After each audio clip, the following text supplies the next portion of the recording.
With the Republican field down to two and perhaps soon just one, President Joe Biden is taking the gloves off, gearing up for the general election. We're joined now by a co-chair of his national re-election campaign, Democratic Senator Chris Coons. Welcome to the program. Thank you. Great to be on with you. I've been hearing that there's some new reporting that key Biden advisors will soon move from the White House to the re-election campaign. These include his 2020 campaign manager, Jen O'Malley Dillon, and one of the members of Biden's inner circle, Mike Donlin. And, you know, what the reporting is from our team is that this is intentionally designed to quiet the concern from leading Democrats, including those from former President Barack's orbit. So can you give me a sense of, is this a kickoff or is this catching up? Well, President Biden had a record year of fundraising last year. He has an amazing record of legislative accomplishments to run on and a strong team in Wilmington, Delaware at his campaign headquarters. These two seasoned senior advisors who are going to join the Wilmington office, the Biden-Harris re-election campaign, are critical parts of his team. This is typical of what happens for a president running for re-election, that folks who are senior advisors in the White House at some point move over to the campaign side. The president continues to have full confidence in his campaign team, and we'll see him this weekend in South Carolina with yet another campaign field event. He kicked off his re-election campaign efforts this year at Valley Forge in Pennsylvania, at Charleston in South Carolina, lifting up this past week the concerns of reproductive freedom and the right to choice, to protect abortion rights here in the United States, at a joint appearance with Vice President Kamala Harris. So I think the president's campaign is well underway. Now, this is a very different election from 2020. In that case, it feels like that Joe Biden won. He had to campaign during the pandemic, right? So different in terms of events, approach with the public. But also, he was then saying, look, I'm going to kind of save you from chaos and get back to normalcy. Now, voters are going to be judging him off the last 4 years, his record. And yet that seems to be the part that even Democrats are saying isn't being said loud enough. Here's Jim Clyburn, obviously, of the House Democrats.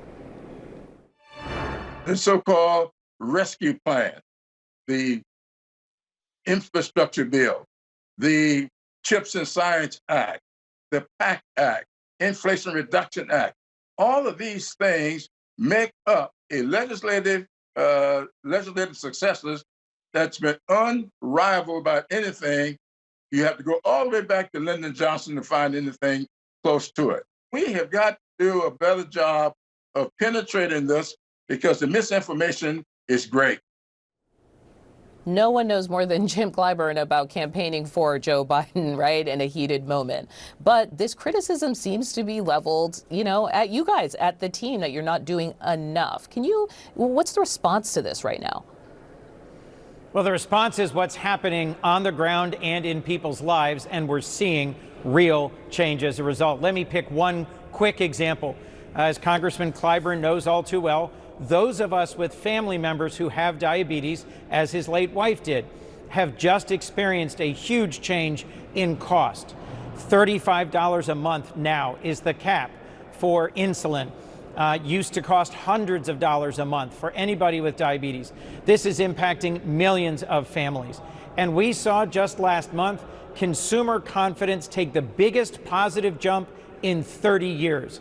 So that great legislative record of accomplishments that my friend and fellow co-chair Congressman Clyburn was talking about is having an impact in record job creation, in record low unemployment for the longest period in modern American history, and with reducing costs on things like prescription drugs.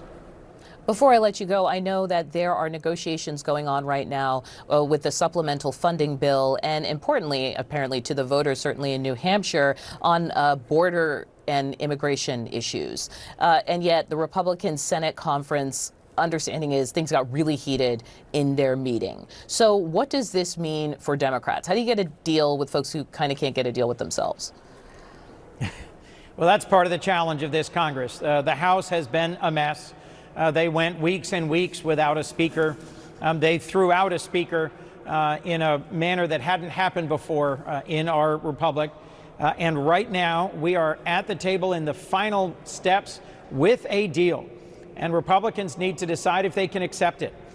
If, as they have said over and over in the last few years, if there is in fact a crisis at the border, and President Biden and Democrats in the Senate have negotiated to a strong border security package, they need to be willing to accept it or take the responsibility for millions more crossing our border or coming to our border, for the human suffering of families that are paying coyotes to be smuggled to the border with the United States.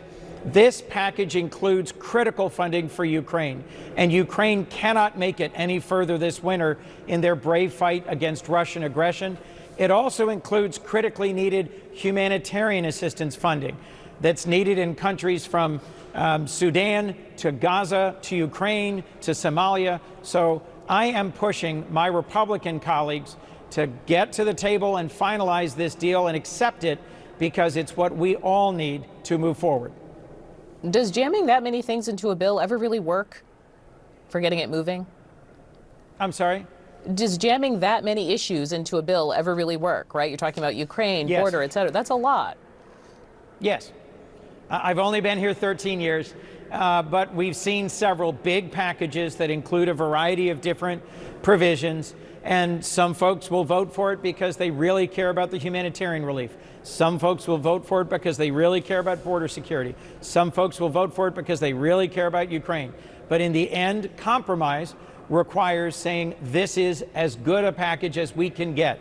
Don't take my word for it. Two Republican senators, Senator Tillis and Senator Thune, said just a few days ago, even if President Trump is elected and they take control of the Senate, they won't get a stronger border deal than the one that's on the table right now. Very good context. Senator Chris Coons, thank you for joining us.